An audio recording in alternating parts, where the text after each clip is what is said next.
एक ऐसे योद्धा की कहानी जो योद्धा बनने के लिए अपनी फैमिली, अपनी बीवी, अपने दोस्त, अपना कैरियर, अपने ख्वाब सब कुछ दांव पर लगा देता है, मगर सरकार उसे गद्दार करार दे देती है। मगर इसके बावजूद वो दुश्मन की फोर्स से वन मैन आर्मी की तरह फाइट करता है। इस मूवी का नाम है योद्धा, जो 15 मार्च 2024 को रिलीज हुई। जैसे ही मूवी स्टार्ट होती है तो हम देखते हैं सिद्धार्थ मल्होत्रा के पिता सुरेंद्र कटियाल को। इस जानबाज सिपाही ने योद्धा टास्क फोर्स का आगाज किया था। एक ऐसे योद्धा की टास्क फोर्स जो अकेला एक आर्मी के बराबर होता है। इस टास्क फोर्स में जो भी योद्धा होता है उसे सबसे खतरनाक मिशन दिए जाते हैं, जिसमें सर पे कफन बांधकर दुश्मन के सामने खड़ा होना होता है। सुरेंद्र एक मिशन पर गए होते हैं कि उस मिशन में एक गोली उनके सीने पर आ लगती है, जिससे उनकी डेथ हो जाती है। जब उसकी डेड बॉडी को घर पर लाया जाता है तो सिद्धार्थ मल्होत्रा उसकी वर्दी देखकर ठान लेता है कि मैं भी अपने पिता की तरह एक जानबाज योद्धा बनूंगा और अपने पिता की बनाई हुई टास्क फोर्स का नाम रोशन करूंगा। धीरे धीरे वक्त गुजरता रहता है और 2001 आ जाता है, जहाँ पे हम देखते हैं इंडिया और बांग्लादेश के पानी वाले बॉर्डर को। इस बॉर्डर पे कई रिबेलियन छुपे हुए हैं और उन लोगों ने कई सारे मासूम लोगों को किडनैप किया हुआ है। जब योद्धा टास्क फोर्स को इन लोगों का पता चलता है तो वो यहाँ पर हमला करने के लिए पहुंच जाते हैं। सिद्धार्थ, जिसका नाम अरुण है, उसके दोस्त उसे कहते हैं कि हमें थोड़ा वेट करना चाहिए और मिलकर अटैक करना चाहिए, लेकिन अरुण उनकी बात नहीं सुनता और वो जल्दी से उन पर अटैक कर देता है। वन मैन आर्मी की तरह लड़कर उन सब रिबेलियन को मार डालता है और जितने भी लोगों को उन्होंने किडनैप किया होता है सबको बचा लेता है। यहाँ हमें अरुण की तरफ से बहुत जबरदस्त स्टंट देखने को मिलते हैं, जिससे पता चलता है कि अरुण भी अपने पिता सुरेंद्र की तरह बहुत ही जबरदस्त फाइटर है। उनमें से 2 रिबेलियन वहाँ से भाग जाते हैं। वो एक कश्ती में बैठकर जब भाग रहे होते हैं तो अरुण उन पर एक गोली चलाता है, जिससे उनकी कश्ती वहीं पर बंद हो जाती है। फिर अरुण पानी में तैरकर उस कश्ती में पहुंचता है और उन दोनों को भी मार डालता है। वो बच्चा जिसको उन्होंने किडनैप किया होता है उसे बचा लेता है। इस तरह इस टीम का मिशन बड़ा सक्सेसफुल रहता है। जब ये टीम वापस आती है तो अरुण की मुलाकात होती है प्रिया से। प्रिया अरुण की वाइफ है, जो उससे बहुत नाराज है क्योंकि उसने उसे मना किया था कि तुमने वन मैन आर्मी की तरह नहीं लड़ना, बल्कि सब ने मिलकर एक साथ अटैक करना है ताकि मिशन को आसानी से पॉसिबल किया जा सके। इस पे अरुण कहता है कि ऐसी कोई बात नहीं, मुझे देखो कुछ भी नहीं हुआ, खतरों से खेलना तो मेरी जिंदगी का मिशन है। प्रिया कहती है कि देखो अगर तुम्हें कुछ हो जाता तो फिर। अरुण कहते हुआ तो नहीं ना। इस पे वो नाराज होकर वहाँ से चली जाती है। जब वो गाड़ी में सफर कर रही होती है उसे पता चलता है कि अरुण भी गाड़ी के अंदर बैठा हुआ है। उनके दरमियान फिर से मीठी सी लड़ाई होती है। फिर इसके बाद दोनों की नाराजगी खत्म हो जाती है। फिर इसके बाद दोनों एक दूसरे के साथ काफी टाइम स्पेंड करते हैं, आउटिंग करते हैं, होटलिंग करते हैं और फैमिली के साथ वक्त गुजारते हैं। इसके बाद प्रिया का प्रमोशन हो जाता है। उसे प्राइम मिनिस्टर के हाउस में एडिशनल सेक्रेटरी का चार्ज मिल जाता है। उसको ये कंट्रोल भी मिल जाता है कि मुल्क के अंदर जो भी इमरजेंसी सूरत हाल होगी उसको कंट्रोल करने की जिम्मेदारी उसी की है। प्रिया जब ऑफिस में अपना चार्ज संभालती है तो उसे खबर मिलती है कि अमृतसर के अंदर एक प्लेन को हाईजैक कर लिया गया है। जब प्रिया को ये खबर मिलती है तो उस वक्त काफी रात हो चुकी होती है, मगर जिन लोगों ने प्लेन को हाईजैक किया है वो प्रिया से बात करना चाहते थे और अपनी डिमांड उसे बताना चाहते थे। जहां पर प्रिया को पता चलता है कि जिस प्लेन को हाईजैक किया गया उसमें 2 बहुत ही अहम लोग हैं, जिनमें से एक उसका खामद यानी अरुण कटियाल और दूसरा इस मुल्क का न्यूक्लियर साइंटिस्ट है, जो उनके न्यूक्लियर प्रोग्राम का सबसे कीमती सरमाया है। जब प्लेन को हाईजैक किया गया तो अरुण भी इसी प्लेन के अंदर मौजूद था, इसलिए उसे किडनैपर्स की पोजीशन और प्लेन की अंदर की सूरत हाल का अंदाजा सबसे अच्छी तरीके से था। अरुण ने प्लेन को अपनी आंखों के सामने हाईजैक होते हुए देखा था, इसलिए उसे किडनैपर्स की पोजीशन और उनके दरमियान जो गुफ्तगू हो रही थी उसका बड़ी अच्छी तरीके से अंदाजा था। प्रिया जब उनसे बात करती है तो अपनी डिमांड्स बताते हैं कि हमें पेट्रोल वाला टैंकर चाहिए और हमारे जो 3 कैदी आप लोगों के पास है उन तीनों को अभी के अभी रिहा कर दो। प्रिया कहती है कि मैं तुम्हारी बात मानूंगी, लेकिन इससे पहले मेरी एक बात तो सुनो। लेकिन उसकी कोई बात नहीं सुनते और कॉल काट देते हैं। फिर जब प्रिया को उनसे दोबारा राब्ता होता है तो वो उनसे कहते हैं कि मेरी किसी पैसेंजर से एक दफा बात कराओ ताकि मुझे अंदाजा हो सके आपने किसी को कोई नुकसान नहीं पहुंचाया। आप जब तक मेरी किसी से बात नहीं करवाएंगे तब तक मैं आपकी कोई हेल्प नहीं कर सकती। किडनैपर का हेड उसकी बात अरुण से करवाता है। प्रिया अरुण की आवाज को पहचान लेती है और उससे कहते हैं कि आपने तब तक कुछ भी नहीं करना जब तक हमारे ऑर्डर्स नहीं आ जाते। उसे ये भी बताती है थोड़ी देर के बाद हमारे सिपाही वहाँ पर आ जाएंगे। जब वो सोल्जर बाहर आएंगे तब वो और आप मिलकर प्लेन को बचा लेना।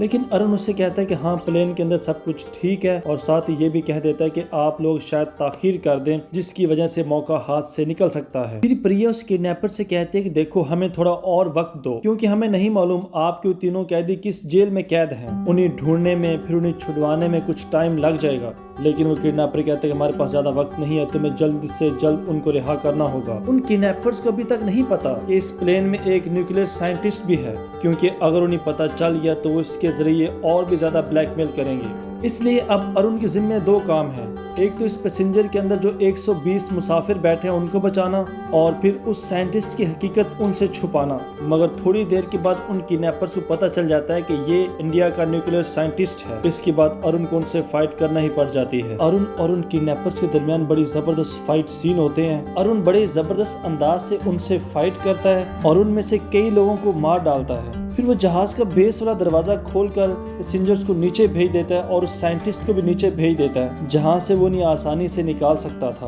उधर जलाल पायलट से कहता है कि आप प्लेन को उड़ाना शुरू कर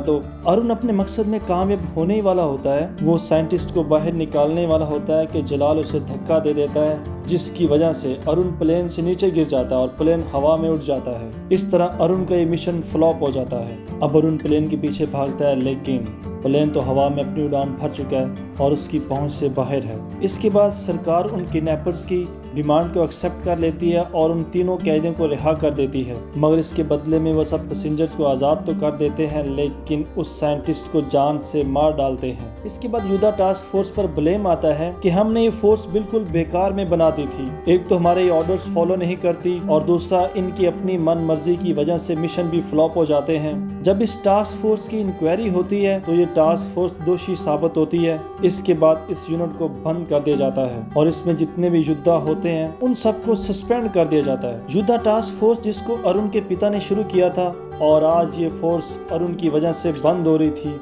इसलिए अरुण इस बात से बहुत दुखी है, क्योंकि उसने इस टास्क फोर्स के लिए अपनी जिंदगी भी कई दफा दांव पर लगा दी थी। मगर वो फैसला करता है कि वो कभी हार नहीं मानेगा। इस इशू के बाद प्रिया और अरुण का रिलेशनशिप भी काफी डिस्टर्ब हो जाता है। प्रिया अरुण के पास आती है और उसे डाइवोर्स पेपर देती है। उसे कहते हैं कि इन पर साइन कर देना, क्योंकि तुम प्रोफेशनल और पर्सनल लाइफ में डिफरेंस को नहीं समझ सकते और हमारा साथ आगे मजीद नहीं चल सकता। अरुण गुस्से में आकर उन डाइवोर्स पेपर पर साइन कर देता है और प्रिया से कहता है कि देखो अब हमारा रिश्ता भी नहीं रहा, लेकिन टास्क फोर्स बंद नहीं होनी चाहिए। इसके बाद अरुण टास्क फोर्स की बहाली के लिए सिस्टम से बहुत लंबी फाइट लड़ता है। इसके बाद अरुण के सारे दोस्त भी उसका साथ छोड़ जाते हैं और वो डिफेंस यूनिट्स में अपना ट्रांसफर करवा लेते हैं। अरुण के पास भी कई ऑफर्स आते हैं, लेकिन वो हर ऑफर को रिजेक्ट कर देता है। फिर 1 साल बाद हम अरुण को एक दिल्ली के एयरपोर्ट पर देखते हैं, जहां वो एयर कमांडर तौर पर काम कर रहा है। उसकी फ्लाइट दिल्ली से दुबई जाने वाली थी कि उसके पास एक मैसेज आता है कि हमारा पहले वाला प्लान अब कैंसिल हो गया, अब ये हमारी फ्लाइट दिल्ली से लंदन जाएगी। ये अरुण का प्राइवेट नंबर होता है जो किसी के पास नहीं होता, इसलिए उस पर किसी की तरफ से मैसेज नहीं आ सकता था। लेकिन जब उसे मुसलसल मैसेज मौसूल हो रहे होते हैं तो उसे पता चल जाता है कि इस प्लेन में कुछ ना कुछ तो प्रॉब्लम है। जब वो काउंटर तरफ बढ़ रहा होता है तो एक शख्स से टकराता है। उससे टकराने की वजह से उसे दिल्ली से लंदन के लिए बोर्डिंग पास भी मिल जाता है। अब अरुण को यकीन हो गया कि इस प्लेन को हाईजैक किया जाने वाला है। इस प्लेन में जो एयर होस्टेस होती है उसका नाम है दिशा पटानी। जब अरुण इस प्लेन में एंटर होता है तो सबको शकिया नजरों से देखता है और पहचानने की कोशिश करता है कि इनमें से कौन है जो इस प्लेन को हाईजैक करना चाहता है। तब उसकी नजर एक आदमी पर पड़ती है जो बार बार टॉयलेट जा रहा होता है। जब वो आदमी टॉयलेट से बाहर आ जाता है तो अरुण भी उस टॉयलेट में चला जाता है, ये देखने के लिए कि यह आदमी बार बार टॉयलेट में जाकर क्या करता है। जब वो टॉयलेट को अच्छी तरीके से चेक कर रहा होता है तो ऊपर से वो आदमी भी आ जाता है, जिससे उन दोनों के दरमियान बड़ी अच्छी फाइट होती है और वो आदमी बेहोश हो जाता है। अरुण इस आदमी को होश में लाकर सब कुछ मालूम करना चाहता था, इसलिए वो दिशा पटानी से कहता है कि आप जल्दी से डॉक्टर का बंदोबस्त करें। वो जल्दी से जाती है और डॉक्टर को लेकर आती है। डॉक्टर आकर उसे इंजेक्शन लगाता है। उस इंजेक्शन के लगाने की वजह से उस आदमी की डेथ हो जाती है। यहाँ पर अरुण को शक हो जाता है कि इस डॉक्टर ने इसको गलत इंजेक्शन लगाया है, इसीलिए इसकी डेथ हो गई। मगर डॉक्टर अपनी सफाई देने में कामयाब हो जाता है। फिर उस शख्स की बॉडी को जहाज की बेस में पैक करके रख दिया जाता है। उस शख्स की मौत का पता यहाँ पर बहुत सारे पैसेंजर्स को भी लग जाता है। उन्हें शक हो जाता है कि इस शख्स की मौत का सबब अरुण है। तो वो कंट्रोल रूम में बात करते हैं। जब कंट्रोल रूम वाले अरुण को कॉल करके सारे मामले के बारे में बातचीत करते हैं तो अरुण उनको समझाने की कोशिश करता है कि मैंने ऐसा नहीं किया, मगर मुझे ऐसा लगता है कि यहाँ पर एक बहुत बड़ी प्लानिंग चल रही है और शायद इस प्लेन को हाईजैक कर लिया जाए। मगर कोई भी अरुण की बात पर विश्वास नहीं कर रहा था। मगर ये प्लान कुछ इतना टेढ़ा मेढ़ा था कि अरुण खुद इस प्लान में फंसता जा रहा है और दुनिया ये समझ रही है कि हाईजैकर कोई और नहीं बल्कि अरुण है। दूसरी तरफ हम एक और सीन देखते हैं कि इस्लामाबाद में पाकिस्तान और इंडिया के दरमियान पीस एग्रीमेंट होने वाला है, जहां इंडिया के प्रधानमंत्री भी गए हुए हैं। यहाँ पर मीटिंग के दौरान दोनों कंट्रीज के दरमियान एक पीस एग्रीमेंट तय होना था। तब प्रिया के पास एक कॉल आती है और उसे बताया जाता है कि अरुण ने प्लेन को हाईजैक कर लिया है। युद्धा टास्क फोर्स में जो लोग अरुण के साथ काम करते थे अब वो सब के सब इसी कंट्रोल रूम में काम कर रहे हैं। अरुण अपने उन पुराने दोस्तों को समझाने की कोशिश करता है कि प्लेन को हाईजैक कर लिया गया है, मगर वो भी इसकी बात पर यकीन नहीं करते। सोशल मीडिया पर ये खबर फैल जाती है कि अरुण ने इस प्लेन को हाईजैक किया है। ये खबर पाकिस्तान और इंडिया के दोनों के टीवी चैनल पर चल पड़ती है। थोड़ी देर के बाद हमें मालूम पड़ता है जिन लोगों पर अरुण ने शक किया था वो असली गुनाहगार नहीं थे, बल्कि इस कहानी का मरकजी किरदार तो कोई और है और वो है इस प्लेन का पायलट अरुण से कहता है कि मैं अपने दोस्त जलाल के लिए काम करता हूँ। यहाँ पर अरुण और उस पायलट के दरमियान बड़ी जबरदस्त फाइट होती है। ये बूढ़ा पायलट भी बड़े जबरदस्त अंदाज से अरुण से फाइट करता है, लेकिन आखिर पे वो मारा जाता है। मगर अभी तक अरुण को मालूम नहीं हो सका कि आखिर जलाल का प्लान क्या है। तब जहाज का प्रेशर कम होने लगता है। अगर प्रेशर को मेंटेन नहीं किया जाता तो ये सब लोग ऑक्सीजन की कमी की वजह से मर सकते थे। फिर पता चलता है कि इस कहानी का मरकजी किरदार कोई और नहीं बल्कि इस प्लेन की एयर होस्टेस यानी दिशा पटानी है, जिस पे अरुण प्लेन में एंटर होते ही विश्वास करता है। जब वो सब कुछ रिवील करती है तो अरुण को बड़ी हैरत होती है। वो अरुण को बताती है कि ये प्लेन कभी हाईजैक नहीं किया जाएगा और ना ही इसको हाईजैक करने का कोई प्लान था। मगर एक बात तय है, जैसे ही प्लेन नीचे जाएगा तो ये भस्म हो जाएगा, क्योंकि प्लेन के अंदर सल्फर गैस छोड़ दी गई थी।